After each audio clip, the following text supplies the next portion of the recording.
Today, we're diving into a place that has some of the world's boldest investors talking, Libya. It's the ultimate high-risk, high-reward play. It's a country with just massive economic promise, but yeah, also some very, very real dangers. So let's just get right to it. The big question. Is Libya about to become one of Africa's next huge economic success stories? Or are the risks just way too much to handle? That's the real tension we're going to unpack here. And that really gets to the heart of our story today. High hopes, hard knocks. I think that phrase just perfectly captures the two sides of the coin in Libya. You've got this incredible potential sitting right next to some pretty stark, tough realities. All right, so let's kick things off with the good stuff, the high hopes part of the equation.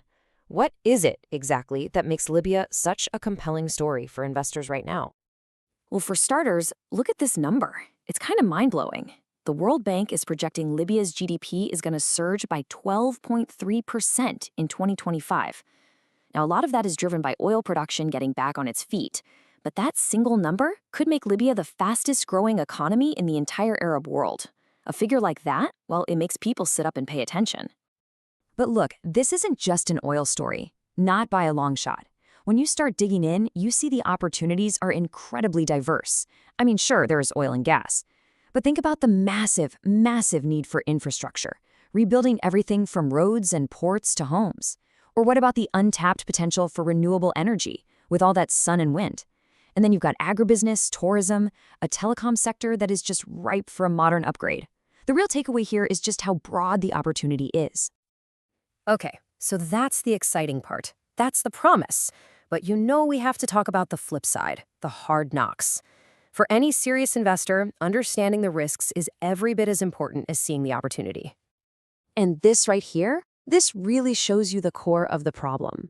Libya is politically fractured. You've basically got competing governments, both trying to be in charge. And this isn't just some abstract political debate. It creates deep, deep uncertainty for any business. It affects everything from whether oil can flow to how laws get passed.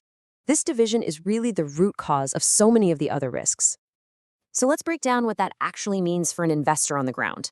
Well, first, you're dealing with the constant threat of militias and armed groups disrupting your operations. The whole economy is on a total roller coaster because it's so tied to the ups and downs of oil prices. And then, and this is a big one for any business deal, you have weak institutions. That means contracts might not get enforced the way you'd expect. These aren't just bullet points. They are the real-world headaches you'd face every single day. So, with all that chaos, you might be thinking, how on earth do you even begin to invest there? Is there a playbook for doing this successfully? Well, the answer is yes, but you have to be really careful and really strategic about it. You've basically got two main paths you can go down. On one hand, you can go all in with this thing called Law Number 9.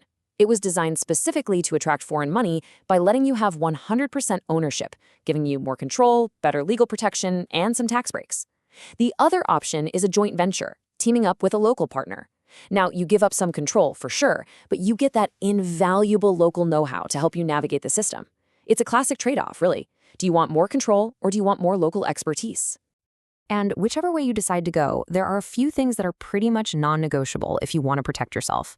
First up, get all your licenses in order, and using that Law Number 9 is probably your best bet for legal clarity. Second, and this is huge, hire good local lawyers who know the system inside and out. Third, make sure all your contracts have international arbitration clauses. You absolutely need a neutral third party to settle disputes because you can't always rely on the local courts. And finally, just be smart with your money. Get political risk insurance and don't dump all your cash in at once. Phase your investment in slowly. So where does that leave us? We've seen the incredible potential, and we've seen the serious, serious risks. What's the final call here? Is putting money into Libya just a fool's errand, or is it a brilliant, calculated gamble?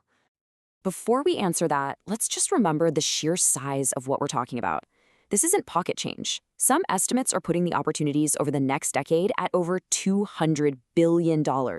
That's the kind of potential that keeps Libya right at the top of the list when people talk about Africa's most attractive and, yes, most complex places to do business. And that really brings us full circle. The risks, they're absolutely real, no doubt about it. But the potential rewards, they're on another level entirely.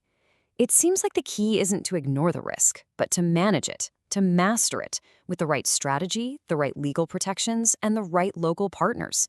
Which kind of leaves us with one last question to think about. For those who are prepared, for those who do their homework, could Libya be the world's greatest calculated risk?